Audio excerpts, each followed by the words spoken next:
Bismillahirrahmanirrahim. Alhamdulillahilladzi khalaqa fasawwa walladzi qaddara fahada walladzi akhrajal mar'a faja'alahu ghusaa'an ahwa. Asyhadu an la ilaha illallah wa asyhadu anna Muhammadan abduhu wa rasuluh. Ballagha risalah wa addal amanah wa nasahal ummah wa jahada fi sabilillahi haqqa jihadih. Wassalawatu rabbi wa salamuhu alaihi wa ala alihi wa sahbihi wa man tabi'ahum bi ihsanin ila yaumiddin. Amma ba'd, uhayyikum bi tahiyyatil Islam. Assalamu alaikum warahmatullahi wabarakatuh. Para hadirin dan para pendengar yang dimuliakan oleh Allah Subhanahu wa taala, kita bersyukur kepada Allah Subhanahu wa taala yang dengan limpahan nikmat dan berbagai macam karunia yang Allah Subhanahu wa taala berikan kepada kita sekalian, sehingga di malam hari yang berbahagia ini kita kembali dapat membuktikan kecintaan kita kepada Rasulullah sallallahu alaihi wasallam dengan mengkaji dan mendalami dari biografi kehidupan beliau alaihi salatu wassalam. Karena mengkaji sirah nabawiyah adalah merupakan salah satu konsekuensi daripada syahadat kita wa asyhadu anna Muhammadan abduhu wa rasuluh. Karena sebagaimana kita ketahui, mustahil seorang muslim dia akan mengikuti petunjuk Nabi alaihi salatu wasallam dan mengamalkannya dalam kehidupannya manakala dia tidak mengenal biografi beliau alaihi salatu wasallam. Oleh sebab itulah para ulama rahimahumullahu ta'ala, mereka telah mencontohkan kepada kita sekalian bagaimana mereka memberikan perhatian yang sangat besar untuk pembahasan tentang sirah nabawiyah ini. Dari kalangan para muhadditsin, dari kalangan para muarrikhun, mereka terus menulis dan menjelaskan kepada kita sekalian tentang biografi kehidupan Rasulullah sallallahu alaihi wasallam. Karena sirah nabawiyah atau sejarah yang telah Allah Subhanahu wa taala tetapkan di muka bumi ini adalah merupakan bagian dari rangkaian tentara-tentara Allah Subhanahu wa taala. Sebagaimana dikatakan oleh Syekh Muhammad ibn Abdul Wahhab rahimahullahu taala di dalam Mukhtasar Sirah Nabawiyah beliau katakan bahwasannya sejarah itu adalah merupakan salah satu tentara Allah Subhanahu wa taala di muka bumi.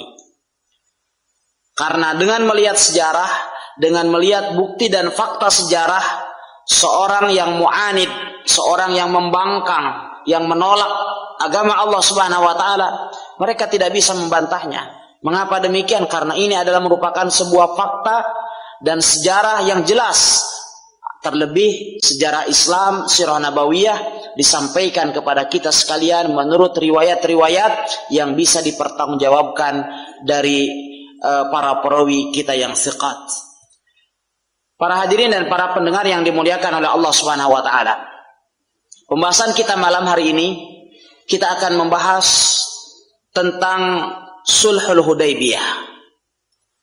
Tentang perjanjian Hudaybiyah yang pernah dilakukan oleh Rasulullah sallallahu alaihi wasallam bersama dengan orang-orang kafir Quraisy. Rasulullah sallallahu alaihi wasallam bertepatan dengan hari Senin pada bulan Zulqa'dah dari tahun ke-6 dari hijrahnya Rasul sallallahu alaihi wasallam. Beliau bersama dengan para sahabatnya berangkat menuju Mekah untuk melaksanakan ibadah umrah. Namun Rasulullah sallallahu alaihi wasallam dari sejak awal tentu beliau sudah memiliki firasat bahwa orang-orang kafir Quraisy tentu tidak akan begitu saja membiarkan beliau dan para sahabatnya untuk masuk ke Masjidil Haram. Walaupun tujuan mereka untuk melaksanakan perintah Allah Subhanahu wa taala, untuk melaksanakan umrah, yaitu adalah merupakan sebuah amalan yang juga diagungkan oleh orang-orang kafir Quraisy. Oleh sebab itulah Rasulullah sallallahu alaihi wasallam sebelum beliau berangkat menuju Mekah, Rasulullah sallallahu alaihi wasallam terlebih dahulu mengajak kabilah-kabilah bangsa Arab yang tinggal di sekitar Madinah dan setiap bangsa Arab yang dilewati oleh Rasulullah sallallahu alaihi wasallam menuju Mekah untuk bergabung ke dalam kafilah umrah Rasul sallallahu alaihi wasallam. Karena tentu bahwa ibadah umrah dan haji juga dilakukan oleh orang-orang musyrik. Karena syariat umrah dan haji sudah dikenal dari sejak zaman Nabi Ibrahim alaihissalam.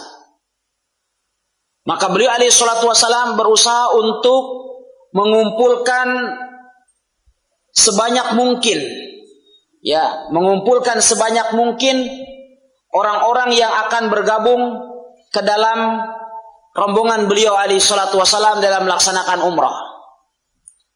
Namun kemudian bangsa-bangsa Arab, sekalipun mereka tidak memiliki tahaluf atau kerjasama dan perjanjian dengan orang-orang Quraisy, mereka berpikir panjang untuk turut bergabung dengan rombongan Rasulullah sallallahu alaihi wasallam, karena mereka tentu mempertimbangkan bahwa apabila mereka bergabung dengan kaum muslimin, ini akan memiliki resiko yang sangat besar.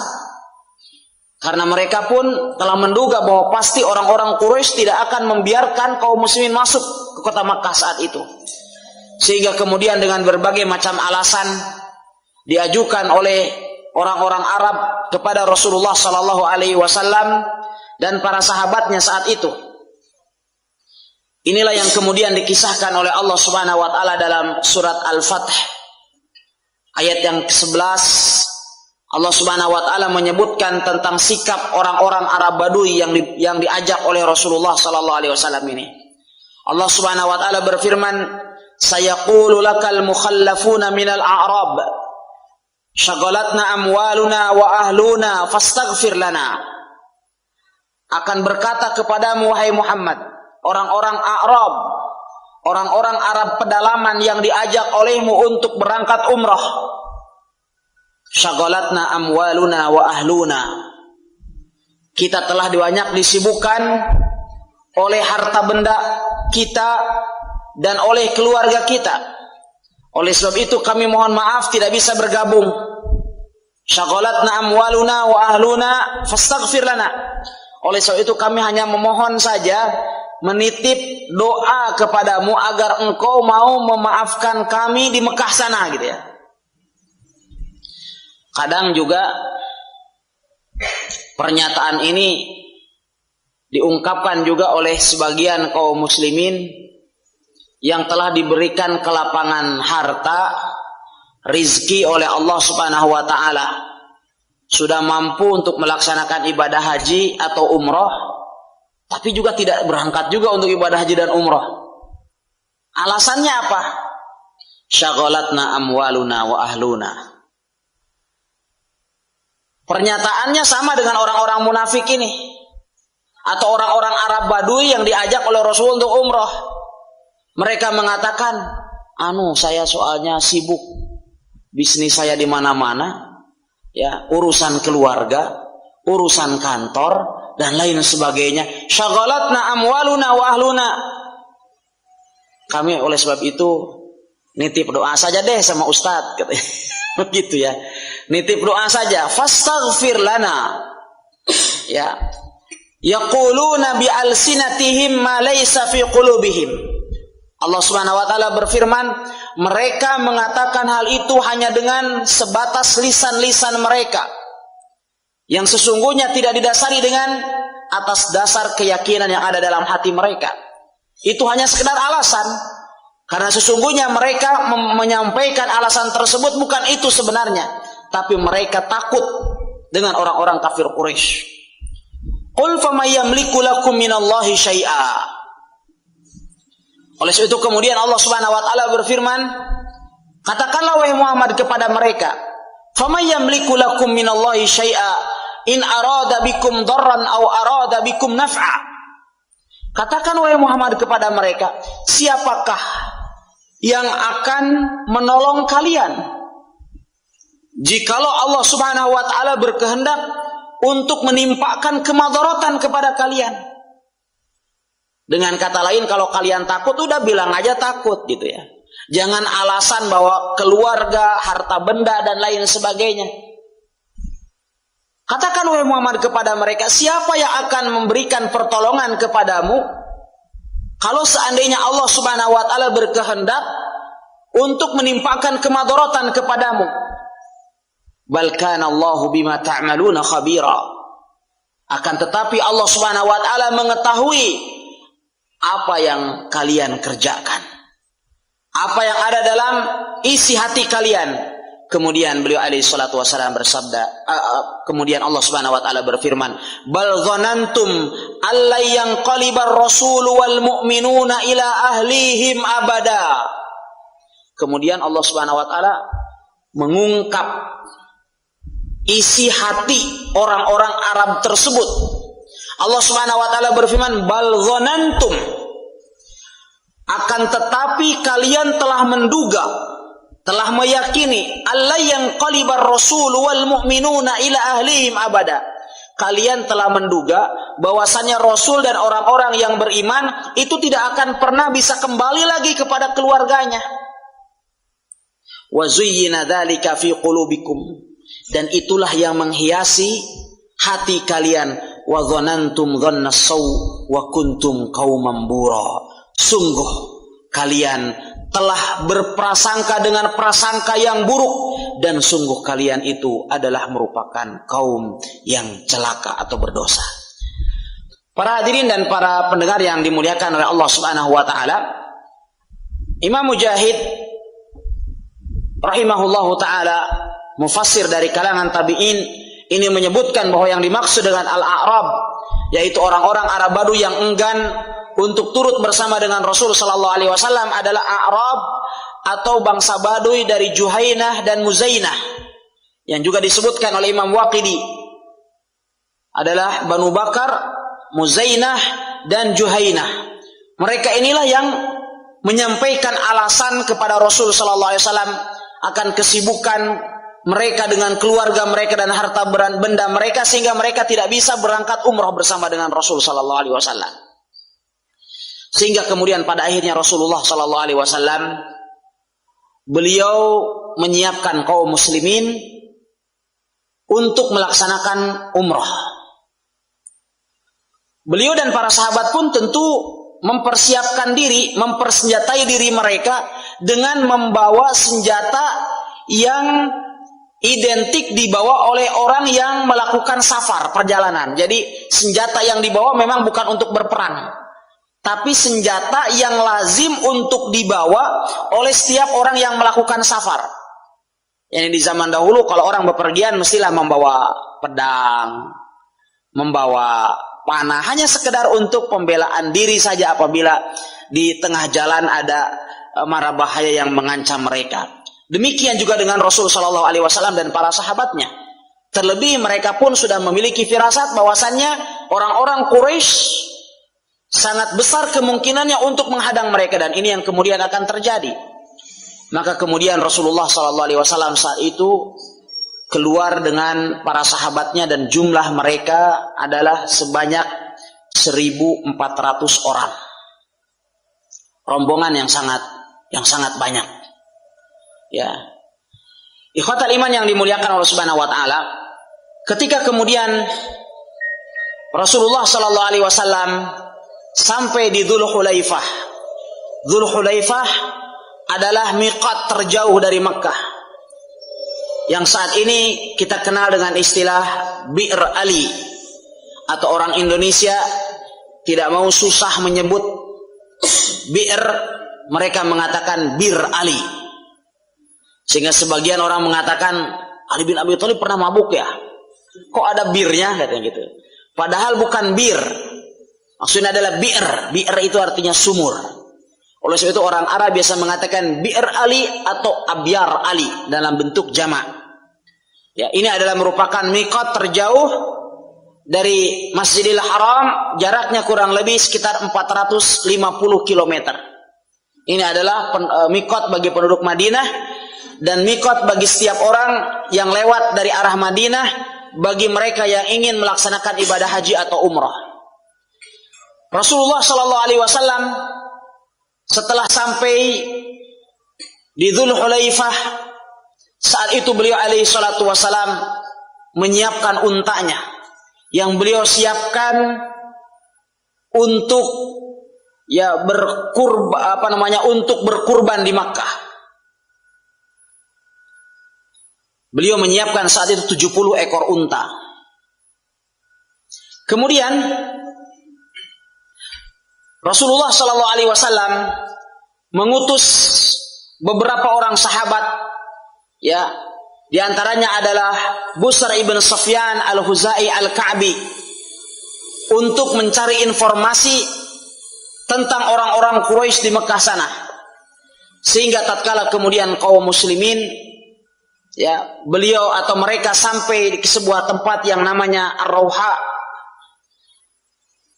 yaitu sebuah tempat yang jaraknya dari Madinah kurang lebih 73 km.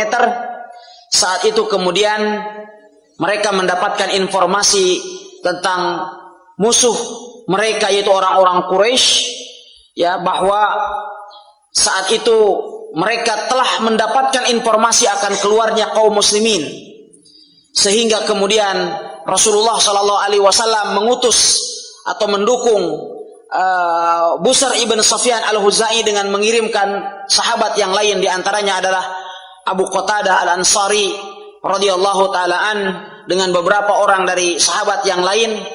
Namun kemudian begitu mereka keluar, tiba-tiba mereka melihat ada seekor kuda zebra atau dinamakan dengan himar wahsy, ya, keledai buas. Dan keledai buas itu halal. Kalau keledai yang jinak, yang biasa dipelihara itu, yang disuruh bekerja, itu hukumnya haram. Tapi kalau yang buas, yang kita kenal dengan istilah kuda zebra, itu adalah halal. Sebagaimana kita ketahui bahwa apabila kita sedang dalam keadaan ihram, maka kita dilarang untuk berburu binatang darat. Kali itu para sahabat masing-masing membawa senjata. Kemudian mereka melihat ada seekor keledai liar, yaitu kuda zebra itu. Maka kemudian saat itu mereka melihat, oh, ini kesempatan untuk berburu. Abu Qatadah al-Ansari radhiyallahu taala anhu saat itu kebetulan beliau sendiri tidak dalam keadaan ihram, sehingga kemudian beliau sendiri menangkapnya dan berhasil beliau tangkap. Dan kemudian ketika akan dihidangkan kepada para sahabat yang lain, mereka kemudian ragu apakah halal bagi orang-orang yang sedang berihram, sehingga kemudian mereka tidak memakannya, sehingga bertemu dengan Rasulullah Sallallahu Alaihi Wasallam di sebuah tempat yang namanya Suqya, kurang lebih 180 km dari Madinah. Mereka kemudian baru bertanya kepada Rasulullah Sallallahu Alaihi Wasallam, dan ini menunjukkan kepada kehati-hatian mereka. Ya, walaupun yang menangkapnya adalah bukan orang yang berihram, tetapi mereka masih ragu bagaimana dagingnya bagi orang yang sedang ihram, apakah haram ataukah tidak. Sampai kemudian bertemu dengan Rasulullah SAW di Suqya. Saat itu kemudian Rasulullah SAW mengizinkan mereka untuk turut mengkonsumsi daging dari hasil buruan Abu Qatadah al-Ansari radhiyallahu taala anhu tersebut. Para hadirin dan para pendengar yang dimuliakan oleh Allah Subhanahu wa taala. Sehingga kemudian tatkala mereka sampai ke sebuah tempat yang bernama Asfan. Asfan ini adalah kalau kita sekarang berjalan dari arah Madinah, itu masuk checkpoint untuk memasuki kota Mekah. Jadi saat ini menjadi salah satu pintu gerbang sebelum kita masuk Mekah dari arah Madinah. Ketika kemudian sampai di Asfan, datanglah Busr ibn Sufyan al-Ka'bi kepada Rasulullah sallallahu alaihi wasallam dengan membawa informasi Quraisy. Beliau kemudian mengatakan, "Ya Rasulullah, hadhihi Quraisyun qad sami'at bimasirika fa kharaju ma'ahumul 'udh wal matafil." Wahai Rasulullah, sesungguhnya orang-orang Quraisy mereka telah mendengarkan keberangkatanmu bersama dengan sahabatmu untuk melaksanakan umrah ini. Oleh sebab itu kemudian mereka telah keluar dengan membawa anak-anak unta mereka dan induk-induk unta mereka bersama dengan mereka. Ini sebenarnya adalah bahasa kiasan. Ya, artinya adalah bahwa orang-orang Quraisy telah membawa anak istri mereka untuk turut menghadangmu, dan mereka sengaja membawa anak istri mereka agar supaya mereka tidak lari apabila terjadi pertempuran, karena kalau lari dia akan malu di hadapan anak dan istri mereka. Itu orang-orang Arab dahulu seperti itu. Akhirnya kemudian mereka bawa anak-anak mereka, istri-istri mereka, agar mereka tidak lari dari pertempuran. Sehingga kemudian Busr kemudian melanjutkan, wa qad labisu juludun numur. Mereka pun telah menggunakan pakaian atau pakaian yang terbuat dari kulit-kulit macan. Artinya mereka siap berperang. Wa qad nazalu biditwa yu'ahidunallah la tadkhuluha alaihim abada. Mereka saat ini telah menyiapkan pasukannya di sebuah tempat yang bernama Dhitwa. Mereka bersumpah kepada Allah Azza wa Jal bahwa mereka tidak akan pernah memperbolehkan seorang pun masuk dari kaum muslimin untuk melaksanakan umrah ke Mekah. Wa hadha Khalid ibn Walid, dan ini tidak jauh dari tempat ini, di sana ada Khalid ibn Walid fi khailihim, dengan membawa pasukan berkuda mereka. Qadamu Qura al-Ghamim, telah sampai di Qura Ghamim. Saat itu kemudian Rasulullah sallallahu alaihi wasallam beliau langsung mengumpulkan pembesar-pembesar sahabat radhiyallahu taala anhum, bahwa beliau alaihi salatu wasallam beliau memberikan isyarat kepada mereka atau memberikan usulan kepada mereka untuk melakukan penyerangan terhadap orang-orang kafir Quraisy. Namun kemudian As-Siddiq radhiyallahu taala anhu, setelah beliau mengetahui bahwa apa yang disabdakan oleh Rasulullah SAW ini adalah bukan merupakan perintah dari Allah, tetapi merupakan ijtihad dari Rasulullah SAW, maka saat itu kemudian As-Siddiq radhiyallahu ta'ala anhu beliau mengatakan, "Ya Rasulullah, kharajta amidan li hadzal bait, la turidu qatla ahadin wala harba ahad." Wahai Rasulullah, seyogianya kata Abu Bakar As-Siddiq, Anda mengingat tujuan utama Anda keluar dari Madinah, yaitu untuk melaksanakan ibadah umrah. Tidak bermaksud untuk membunuh seseorang atau memerangi seseorang. Fatawajjah lahu, maka marilah kita berkonsentrasi saja untuk melaksanakan umrah. Jangan kemudian berkonsentrasi untuk melakukan program lain, yaitu jihad di jalan Allah Subhanahu wa taala. Tetapi kata Abu Bakar As-Siddiq, faman sadna anhu qatalnah. Tetapi tetap sekarang ini kan baru informasi. Kalau seandainya mereka berusaha untuk menghalangi kita, kalaupun seandainya pada akhirnya kita pun harus berperang dengan mereka, maka kita hadapi. Tetapi kita melakukan penyerangan terlebih dahulu ke kampung halaman mereka, maka ini adalah bukan merupakan sesuatu atau suatu usulan yang baik, kata As-Siddiq. Sehingga kemudian pada akhirnya Rasulullah sallallahu alaihi wasallam beliau saat itu menerima usulan dari As-Siddiq radhiyallahu taala anhu, dan beliau kemudian menahan kaum muslimin saat itu di Asfan. Dan ketika kemudian beliau alaihi salatu wasallam melihat pasukan berkuda Quraisy yang dipimpin saat itu oleh Khalid bin Walid, maka Rasulullah sallallahu alaihi wasallam saat itu melaksanakan salat khauf di Asfan.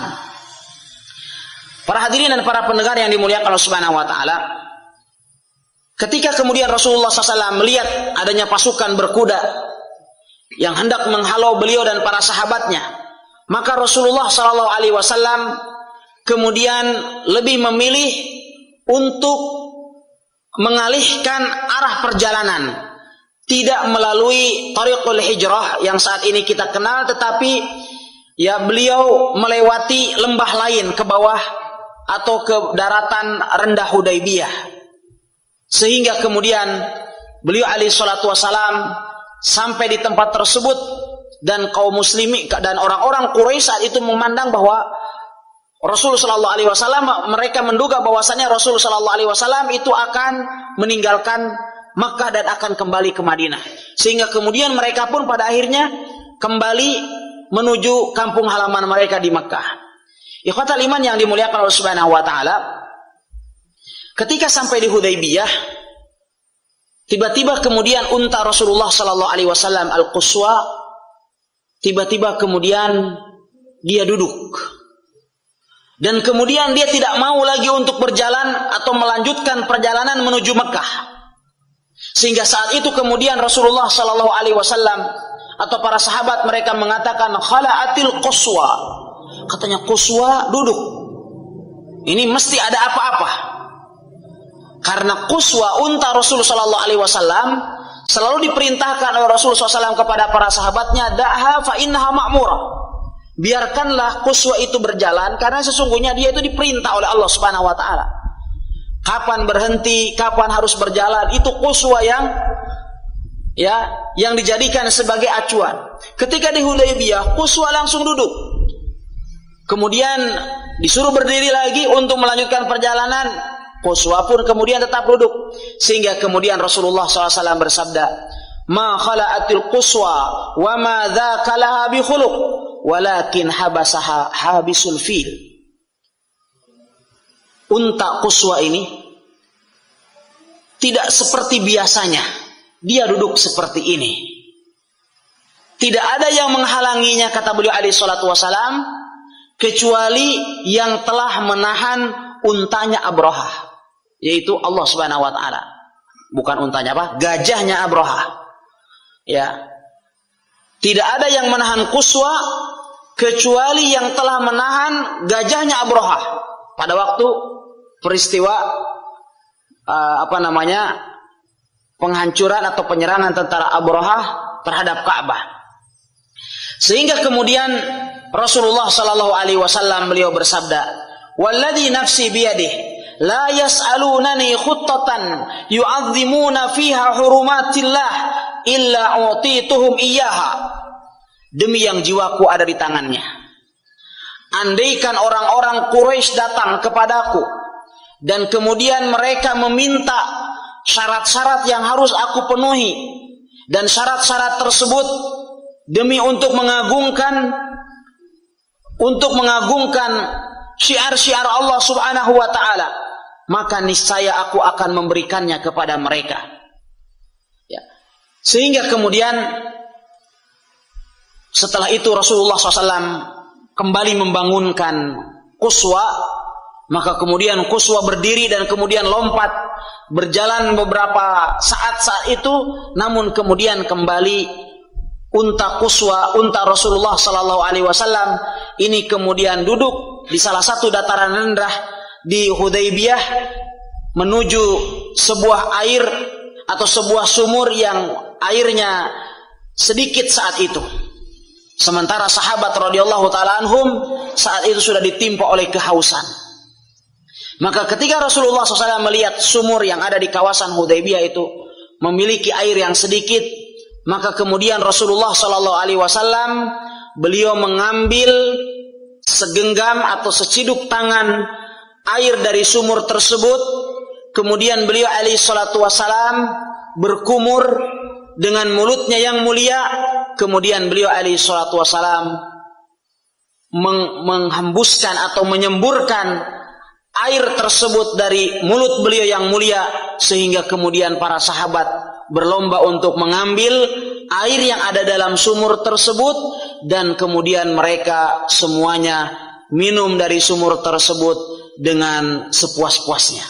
Ini adalah merupakan salah satu mukjizat, dan di dalam riwayat yang lain, dan tidak menutup kemungkinan kata Hafidz Ibnu Hajar bahwa kedua hal ini terjadi, di mana setelah itu Rasulullah SAW mengambil salah satu anak panah ya dari tempat penyimpanan anak panahnya, kemudian beliau lemparkan ke arah sumur tersebut, maka kemudian dari sumur tersebut keluar air yang sangat banyak, yang kemudian cukup untuk diminum oleh 1.400 orang sahabat yang datang saat itu bersama dengan Rasulullah sallallahu alaihi wasallam.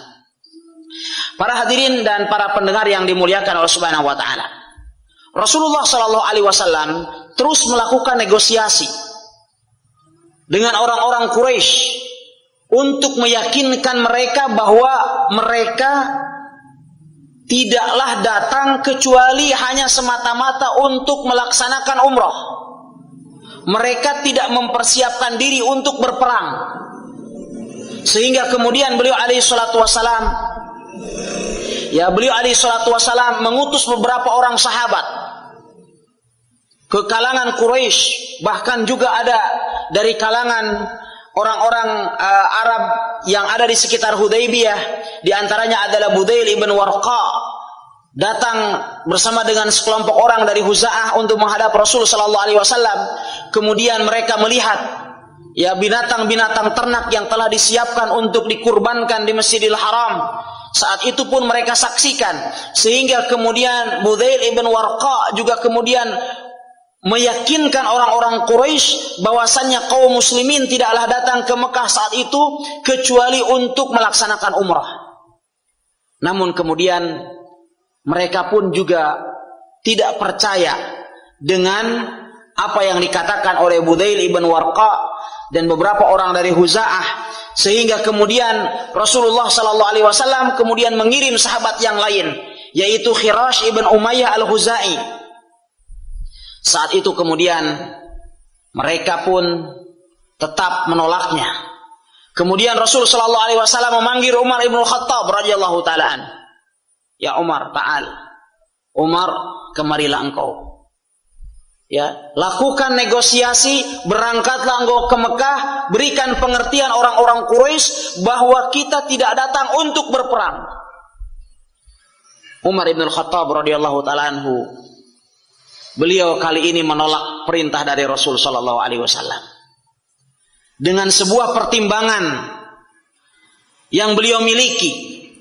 Beliau katakan, "Ya Rasulullah, inni akhafu Quraisyan ala nafsi." Wahai Rasulullah, saya mengkhawatirkan atau aku mengkhawatirkan diriku atas orang-orang Quraisy. Walaysa bi Makkah min Bani Adi ibn Ka'ab ahadun yamna'uni. Perlu diketahui wa Rasulullah, keluarga saya dari Bani Adi ibn Ka'ab tidak ada seorang pun juga yang ada di Mekah. Yani saya tidak memiliki keluarga yang bisa melindungi saya di sana.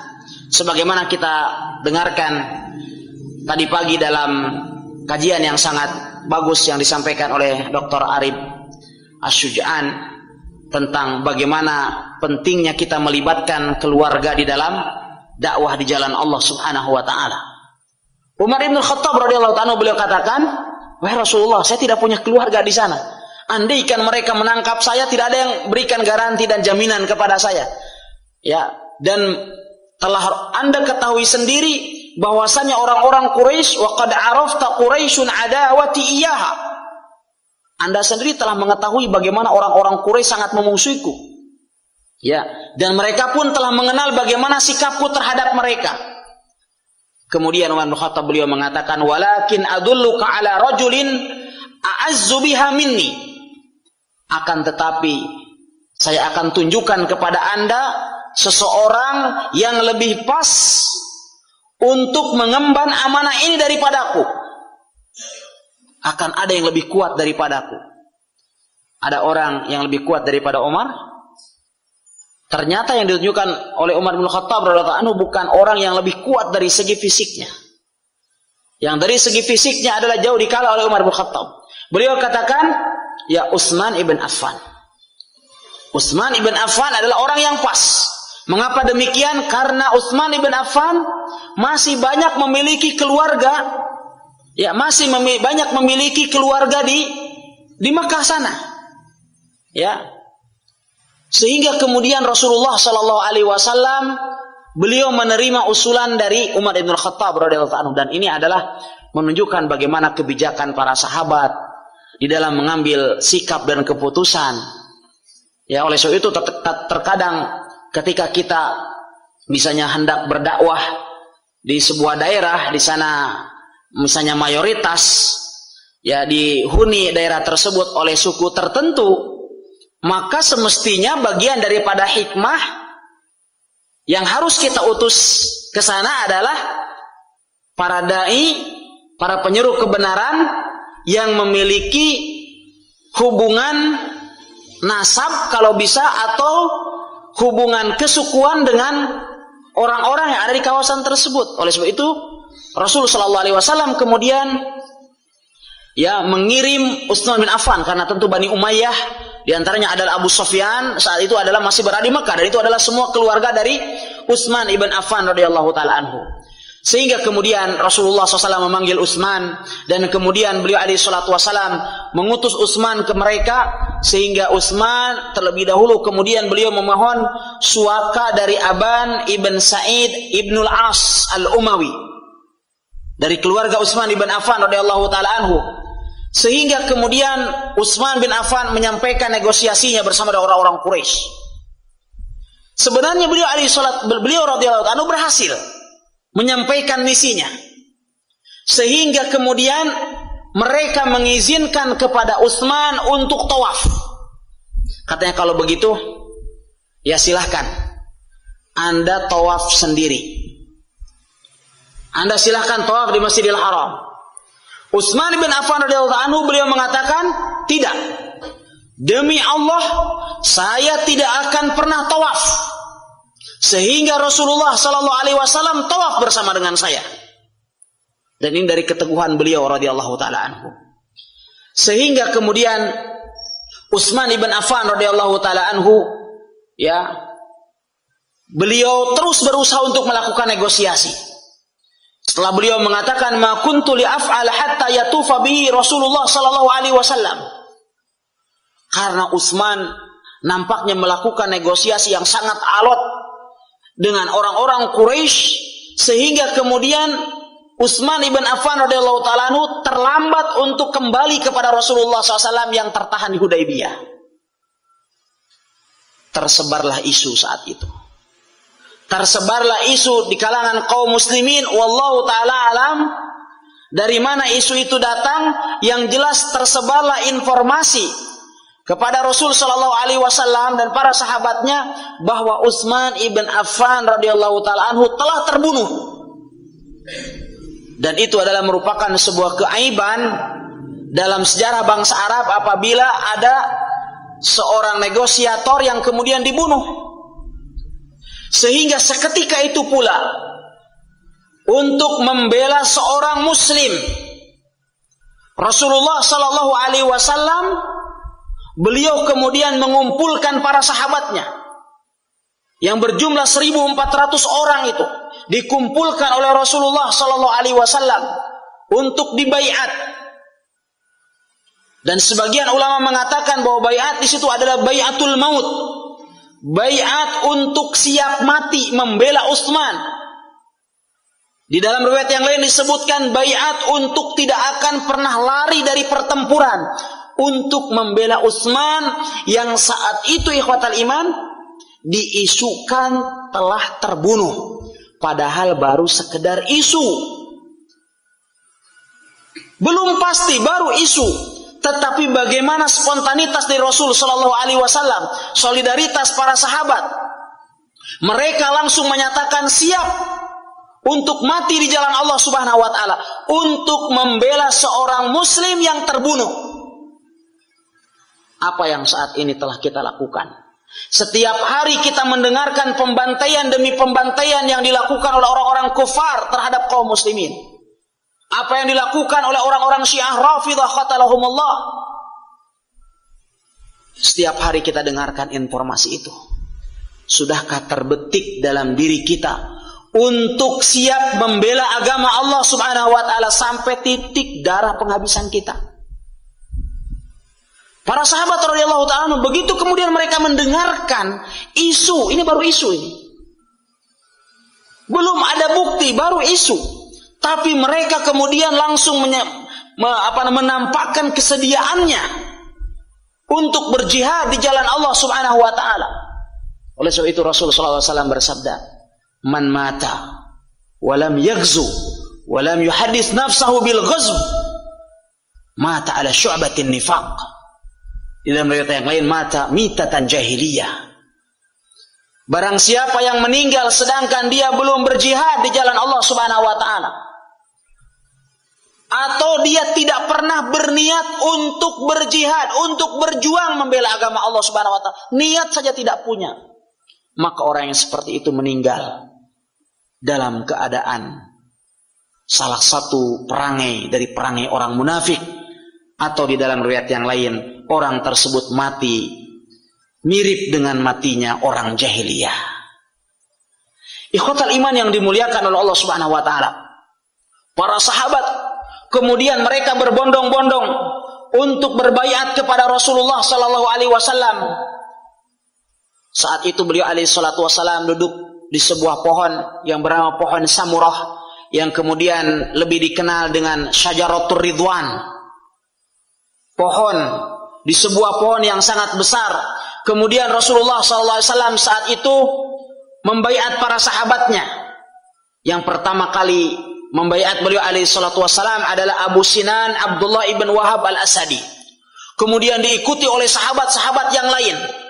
Mereka silih berganti berbaiat kepada Rasul SAW. Dan dari 1.400 orang ini semuanya berbaiat kecuali hanya satu orang saja, yaitu Al-Jad ibn Qais, karena dia adalah orang munafik. Semuanya berbaiat, dan Rasul sallallahu alaihi wasallam kemudian beliau sangat memuliakan baiat ini. Beliau alaihi salatu wasallam beliau bersabda kepada mereka, antum khairu ahlil ardh, sesungguhnya kalian adalah manusia terbaik di muka bumi. Beliau alaihi salatu wasallam bersabda, la yadkhulun naro insyaallah min ashabi syajarah ahadun baya'u tahtaha. Tidak akan ada seorang pun yang berbaiat kepada beliau di bawah pohon Ridwan tersebut akan masuk ke dalam neraka. Oleh sebab itu semua sahabat yang berbaiat kepada Rasulullah SAW di bawah pohon Ridwan itu dijamin masuk surga, yang kemudian diabadikan oleh Allah Subhanahu wa taala di dalam surat Al-Fatah ayat yang ke-18. Laqad radiyallahu 'anil mu'minina idz yubayyi'unaka tahta asy-syajarah. Sungguh Allah telah ridha kepada kaum mukminin tatkala mereka melakukan pembaiatan di bawah pohon Ridwan. Allah telah ridha kepada mereka. Dan apabila Allah telah ridha kepada mereka, maka mereka itu dijamin untuk masuk surga. Dan ridha Allah itu tidak akan pernah salah, keridhaan Allah tidak akan pernah dicabut. Bagaimana Allah Subhanahu wa taala ridha kepada mereka, sementara orang-orang Syiah mereka mengkafirkan para sahabat Rasulullah SAW yang telah diridhoi oleh Allah Subhanahu wa taala tersebut. Lah Allah saja sudah ridho kepada mereka, Allah dan Rasulnya telah menjamin masuk surga kepada mereka. Kok datang orang Syiah mengatakan bahwasannya para sahabat Rasulullah SAW itu telah murtad? Ini adalah merupakan bagian daripada akidah Syiah yang dinamakan dengan aqidatul bada. Salah satu akidah Syiah, salah satu dasar akidah mereka adalah akidah bada. Apa itu akidah bada?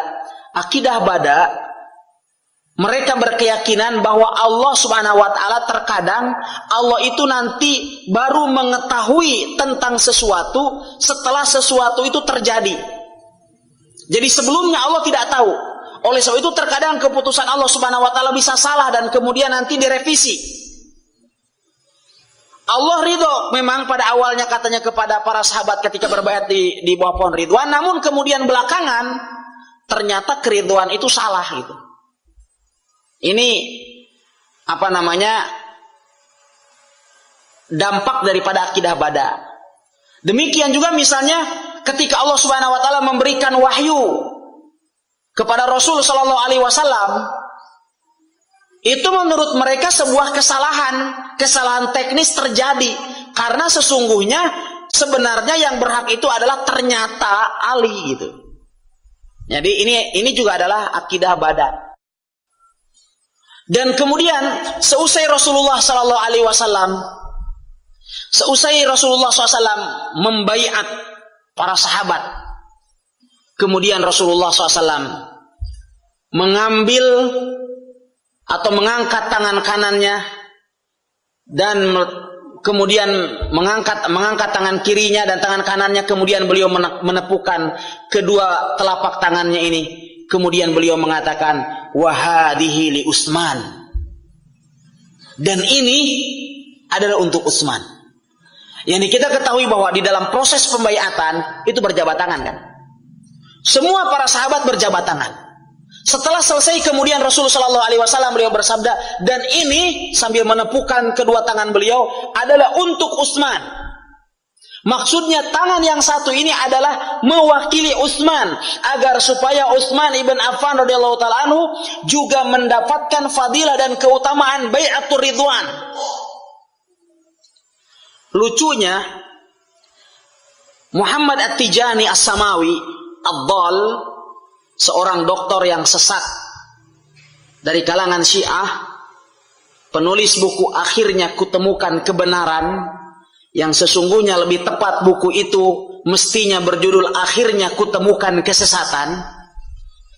Dia menulis di dalam bukunya tersebut bahwasannya salah satu celaan bagi Utsman, bahwa Utsman itu adalah tidak ikut bai'atur ridwan, dan Utsman dia tidak berbaiat kepada Rasulullah SAW pada waktu bai'atur ridwan. Ini menunjukkan bahwa Utsman, kata dia, adalah berarti munafik, sama dengan Al-Jad ibn Qais karena tidak berbaiat kepada Rasulullah pada waktu bai'atur ridwan. Kita katakan ini tidak semestinya dikatakan oleh seorang doktor. Justru bai'atur ridwan itu tidaklah dilakukan oleh Rasulullah SAW dan para sahabatnya kecuali untuk membela Utsman. Oleh sebab itu wajar kalau Utsman bin Affan radhiyallahu taala anhu beliau tidak berbaiat kepada Rasul, karena baiat ridwan itu sendiri ya memang tidak dilakukan kecuali untuk membela Utsman. Ini yang pertama. Yang kedua, seakan beliau alaihi salatu wasallam mengetahui bahwa di akhir zaman kelak akan ada orang yang menuduh Utsman bin Affan radhiyallahu anhu dari kalangan munafik dengan alasan Utsman tidak ikut baiatur ridwan. Oleh sebab itu Rasulullah SAW menggantikannya dengan tangannya. Wa hadhihi li Utsman. Dan ini adalah untuk Utsman ibn Affan radhiyallahu taala anhu. Ini menunjukkan berarti bahwa Utsman pun telah diwakili oleh Rasulullah sallallahu alaihi wasallam. Wan nabiyyu aula bil mu'minina min anfusihim, dan nabi itu adalah lebih berhak bagi orang-orang yang beriman daripada diri mereka sendiri. Oleh sebab itu Utsman bin Affan tidak bisa juga kita katakan bahwa beliau radhiyallahu taala anhu beliau tidak bisa dikatakan tidak mengikuti bai'atur ridwan karena Rasulullah sallallahu alaihi wasallam telah mewakili beliau radhiyallahu taala. Sampai kemudian ketika proses bai'atur ridwan ini usai dilakukan, tiba-tiba kemudian Utsman bin Affan muncul. Tiba-tiba kemudian Utsman bin Affan muncul setelah proses pembaiatan semuanya dilakukan, dan ini tentu adalah karena satu hikmah. Allah Subhanahu wa taala ingin meninggikan derajat para sahabat sehingga mendapatkan fadilah dan keutamaan ridha dari Allah Subhanahu wa taala sebagaimana diabadikan oleh Allah Subhanahu wa taala, laqad radiyallahu 'anil mu'minina id yubayyi'unaka tahta asy-syajarah. Para hadirin dan para pendengar yang dimuliakan oleh Allah Subhanahu wa taala, pembahasan kita tentang Sulhul Hudaybiyah atau perjanjian Hudaybiyah dan bai'atur ridwan masih tersisa biidznillah taala. Insyaallah akan kita lanjutkan di pertemuan yang akan datang selepas bulan Ramadan. Insyaallah ya, karena kajian pada pekan yang akan datang insyaallah akan diisi oleh Al-Ustaz Sofyan Ibn Fuad Baswedan hafizahullah ta'ala, yang akan berkunjung ke kepada kita insyaallah, sehingga kajian tentang sirah nabawiyah akan diisi oleh beliau dengan kajian tematik insyaallah. Dan setelah itu kita akan masuki bulan suci Ramadan, sehingga biidznillah taala kajian tentang Sulhul Hudaybiyah. Kita baru membahas tentang Bai'atur Ridwan. Adapun bagian yang kedua dari pembahasan ini adalah tentang perjanjian Hudaybiyah. Biidznillah taala akan kita bahas di pertemuan yang akan datang setelah bulan suci Ramadan insyaallah. Wallahu taala alam, sallallahu wasallam ala nabiyina Muhammad wa akhiru da'wana alhamdulillahirabbil alamin. Jazakallahu khairan atas memberikan kesempatan kali ini. Ikhwatan fillah, azanallahu wa iyyakum. Selanjutnya kita masuk di sesi kedua yang interaktif, dan bagi para pendengar di rumah di mana saja ada bisa bergabung dalam ini melalui layanan pesan singkat di nomor 829933319 dan terus sebarang kami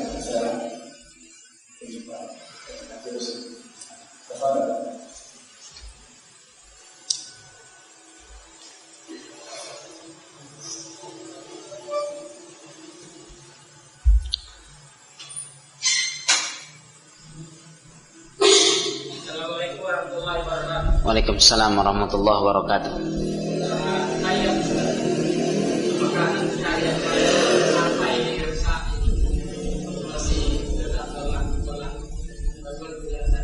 Ya.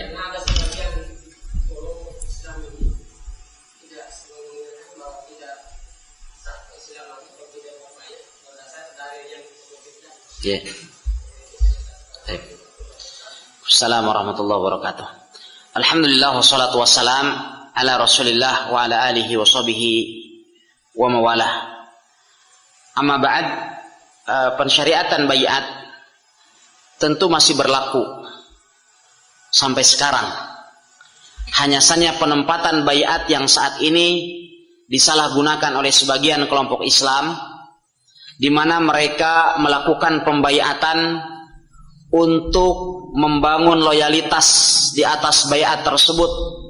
Loyalitas bukan kepada Allah Subhanahu wa taala dan Rasulnya, tetapi loyalitas kepada kelompok dan pimpinan mereka. Padahal pembaiatan yang bentuknya seperti itu tidaklah dilakukan kecuali kepada khalifah atau amirul mukminin, ya, dalam skup kenegaraan. Adapun baiat yang dinamakan dengan baiatul amal atau pembaiatan untuk suatu amalan tertentu, maka dia adalah merupakan sesuatu yang diperbolehkan, tetapi dia tidak merambah dan tidak meluas kepada amal atau kepada program yang lain. Seperti misalnya para sahabat radhiyallahu taala anhum di dalam beberapa pertempuran untuk membangun kesolidan mereka di dalam berperang di jalan Allah Subhanahu wa taala, maka kemudian mereka berbaiat. Tetapi kemudian begitu pertempuran selesai, maka baiat kemudian berakhir. Demikian juga bahwa baiat tersebut tidak meluas kepada aspek kehidupan yang lain. Inilah yang dinamakan dengan baiatul amal. Jadi untuk menjaga komitmen, misalkan kita membangun sebuah masjid, agar panitia itu adalah komitmen dengan program bersama yang kita lakukan itu, maka dilakukan pembaiatan. Tetapi kemudian ini tidak meluas kepada amalan yang lain, tidak meluas kepada aspek-aspek kehidupan yang lain. Penerapannya saat ini di beberapa kelompok Islam, kita berbaiat untuk mengangkat pemimpin dalam keislaman kita. Dan orang yang tidak berbaiat kepada pemimpin mereka, maka kemudian dianggap, ya, laisa minna, bukan dari golongan kita, dianggap out group. Dan mereka memandang bahwasannya orang-orang yang telah berbaiat memiliki mumayizat atau kelebihan-kelebihan yang tidak dimiliki oleh orang berbaiat. Bahkan sebagian mereka memandang bahwa orang yang tidak berbaiat kepada pemimpin mereka dinyatakan sebagai kafir, keluar dari Islam. Dan ini tentu adalah merupakan salah satu ajaran yang menyimpang dari petunjuk Rasulullah Sallallahu Alaihi Wasallam. Karena saat ini jamaatul muslimin secara hissi, ya secara hissi itu tidak terwujud dengan ketidakhadiran khilafah atau sebuah sistem pemerintahan bagi kaum muslimin yang bersifat menyeluruh. Maka oleh sebab itu loyalitas kita, wala kita bagi jamaatul muslimin saat ini adalah dari segi maknawi.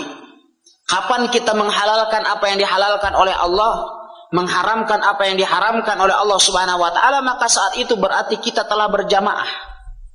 Oleh sebab itulah Imam Syafi'i rahimahullah, beliau mengatakan ketika ditanya tentang jamaatul muslimin, siapa itu jamaatul muslimin? Beliau mengatakan sawaduhum, mayoritas kaum muslimin. Ya, Ali bin Abi Thalib mengatakan al jamaatu ma wafaqal haq wa in kunta wahdaka. Yang namanya jamaah itu adalah apabila engkau atau kapan engkau sesuai dengan kebenaran, maka saat itu engkau berjamaah walaupun engkau sendirian. Sehingga kapan kita menghalalkan apa yang dihalalkan oleh Allah, mengharamkan apa yang diharamkan oleh Allah Subhanahu wa taala, maka berarti kita adalah bagian dari jamaatul muslimin. Wallahu taala alam.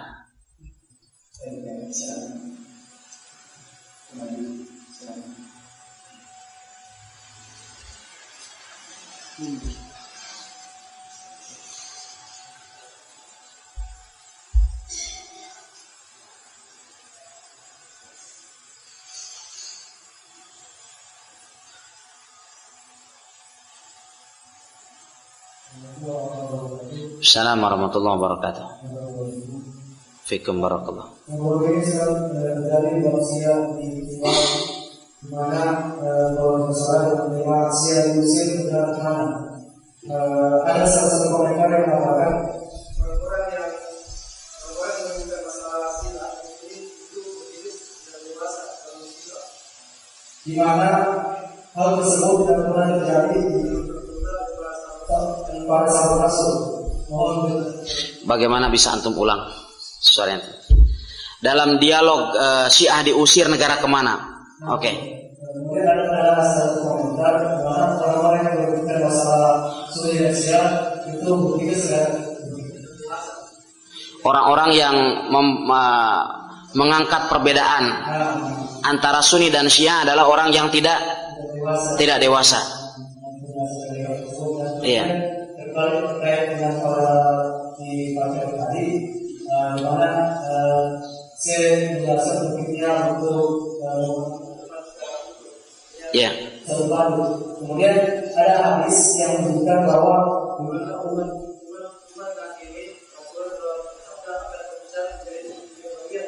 ya.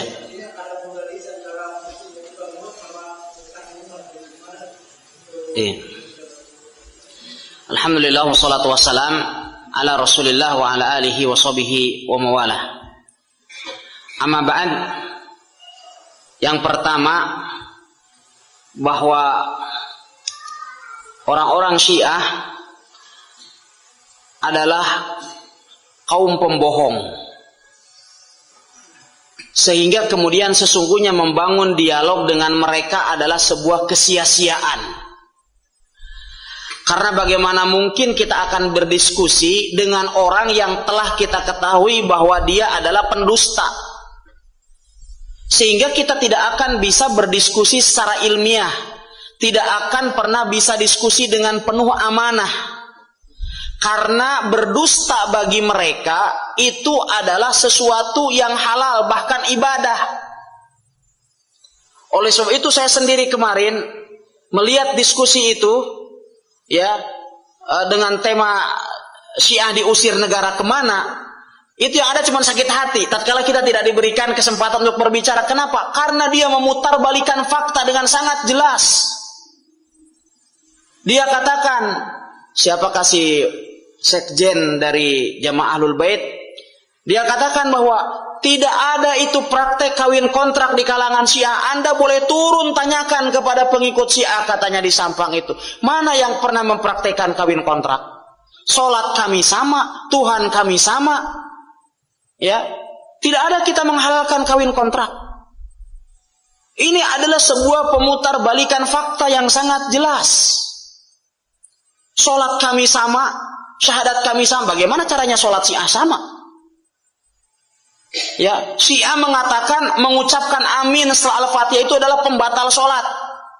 Kita katakan sama. Berarti Syiah mengatakan, ketika kita mengatakan amin, berarti sholat kita batal semua.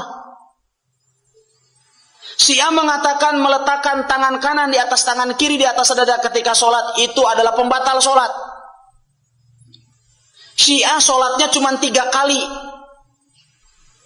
Syiah azannya bukan hayya ala sholat, tapi hayya ala khairul amal.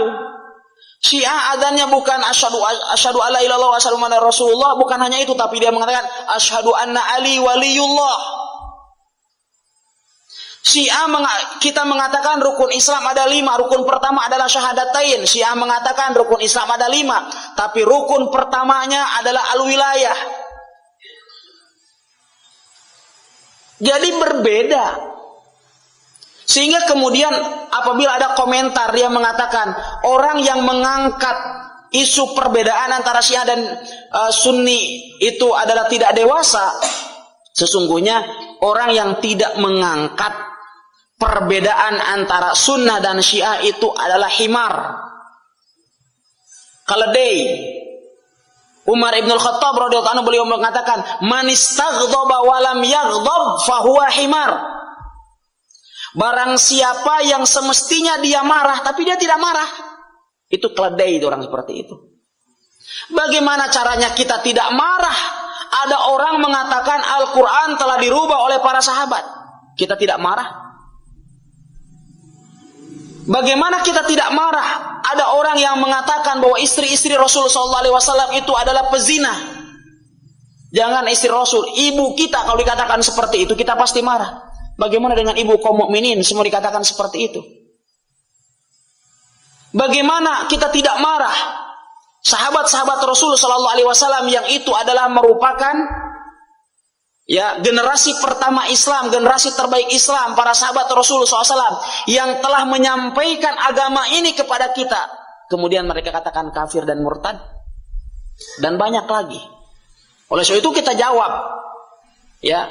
Saya sendiri melihat diskusi itu begitu, kemudian saya lihat 2 menit, begitu sudah kesel langsung saya matikan. Ini bikin sakit hati aja nih. Jadi seperti itu kan sekalian. Sekarang dia baru diusir. Dia baru diusir saja dia sudah mencak-mencak seperti itu. Bagaimana dengan perilaku sikap Syiah di Suriah terhadap saudara-saudara kita Ahlus Sunnah? Mana apabila kita bandingkan apa yang dilakukan oleh Bashar al-Assad, Taghutus Syam, Fir'aun kedua, kata Syekh Al-Arifi, Fir'aun kedua ada di Suriah.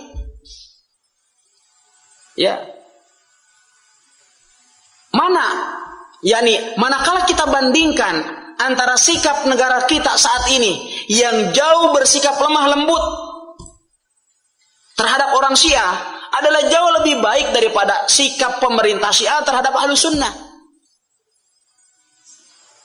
Baik, sekarang apa yang terjadi di Iran? Kita selalu membayangkan bahwasannya Iran itu adalah negara Syiah. Mereka mengatakan Republik Islam Iran. Tapi banyak kaum muslimin kan mengatakan bahwa Iran itu adalah semuanya Syiah. Ternyata tidak. Di Teheran itu ada 1/3 penduduk Teheran itu Sunni. Namun yang menjadi masalah adalah kaum muslimin yang tinggal di Teheran pada khususnya, walaupun jumlah mereka itu 1/3 dari jumlah penduduk, dari 1/3 dari jumlah penduduk Teheran, mereka tidak diperbolehkan untuk membangun 1 buah masjid pun juga. Sementara Yahudi di sana hanya berapa persen? Hampir tidak ada. Orang Buddha, Hindu diperbolehkan membuat pura, diperbolehkan membuat vihara, tapi masjid Sunni dilarang untuk berdiri di Teheran. Oleh sebab itu, bagaimana sekarang sikap dari Dr. Yusuf Qaradawi? Dr. Yusuf Qaradawi beberapa tahun ke belakang, 10 tahun ke belakang itu selalu menyerukan persaudaraan Sunni Syiah. Sekarang Dr. Yusuf Qaradawi mengatakan sikap saya yang dahulu itu salah. Yang benar adalah sikap ulama-ulama Saudi yang jauh lebih mengetahui tentang makar Syiah. Bahwa Syiah saat ini beliau katakan adalah bukan dari kalangan Islam. Jadi perbedaan antara kita dengan Syiah itu adalah bainas sama was sumur. Jauh. Sangat bertentangan. Oleh sebab itu, justru kita sekalian harus jelaskan. Karena orang yang masuk ke dalam agama Syiah itu hanya dua kelompok. Kelompok yang pertama adalah orang yang tidak tahu dan tertipu. Dia tidak tahu ajaran Syiah, dapat informasi yang salah, tertipu dengan propaganda Syiah, masuklah dia ke Syiah.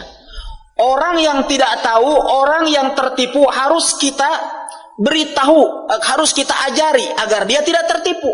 Wajib hukumnya mengajari mereka, wajib hukumnya menyelamatkan mereka.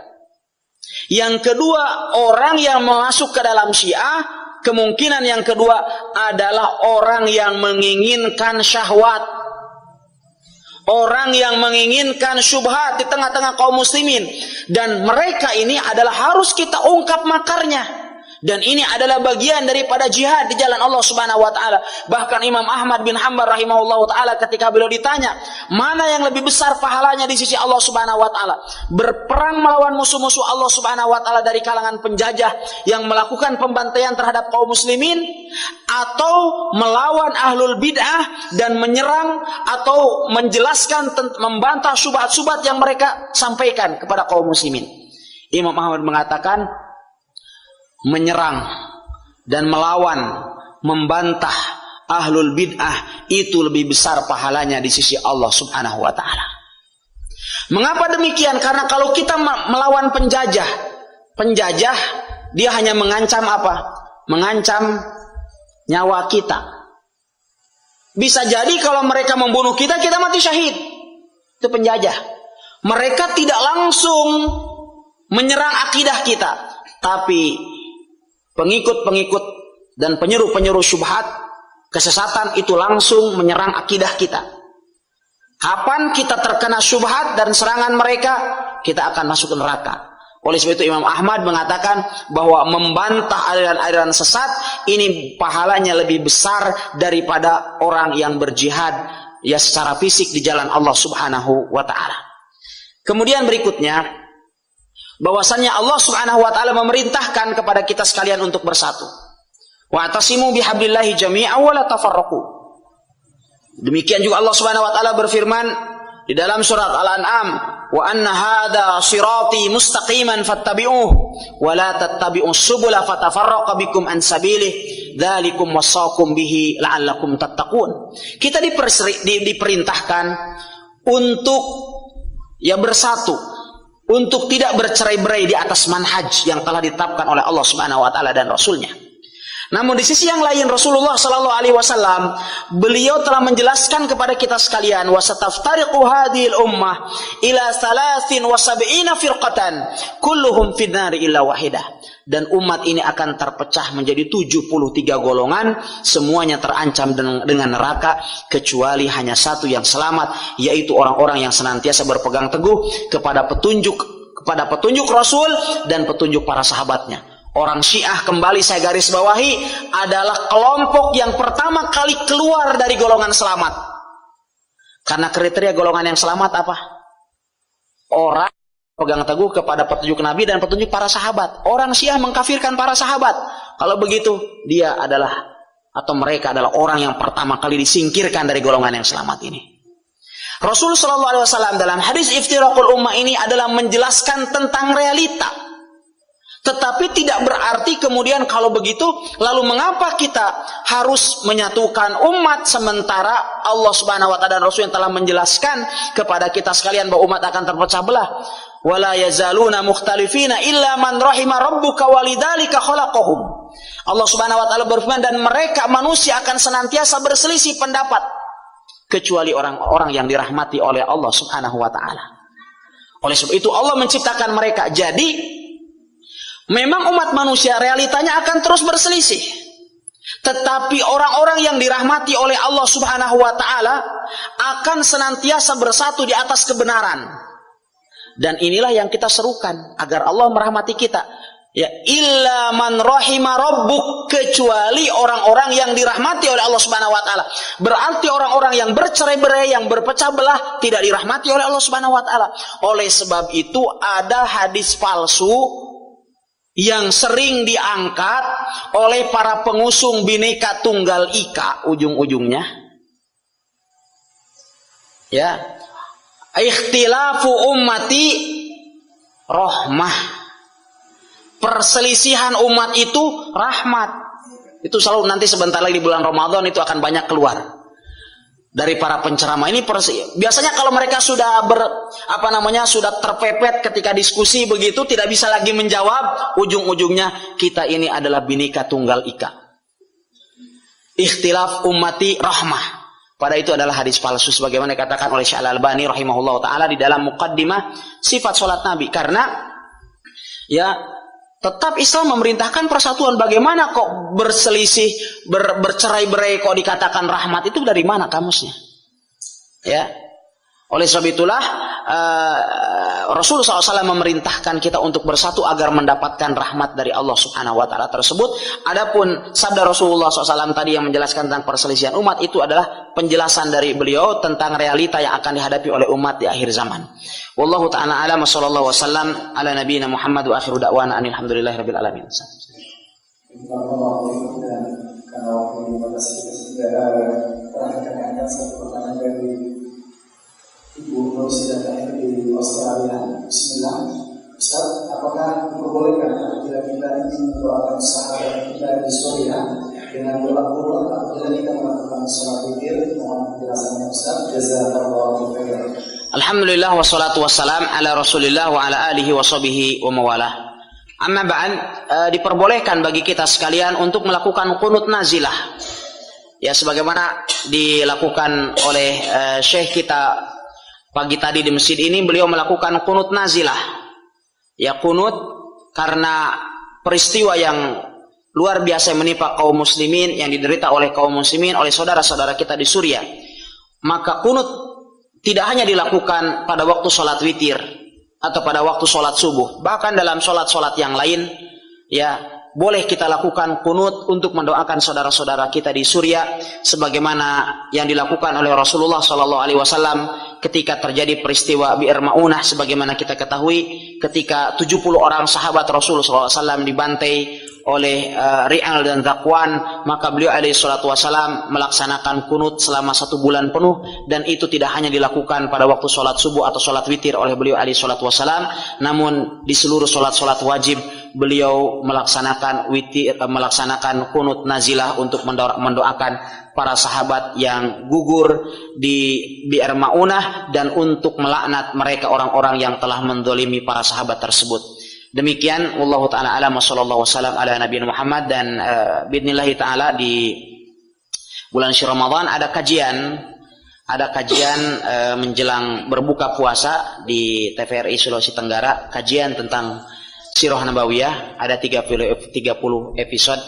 Saya berbagi dengan Ustadz Abdullah Taslim nanti, ya, sehingga kemudian untuk global pelajaran atau materi tentang Sirah Nabawiyah atau ringkasan dari apa yang telah kita bahas juga akan kita sampaikan di TVRI insyaallah menjelang berbuka puasa. Demikian wallahu taala a'lam wa sallallahu wasallam ala nabiyina Muhammad.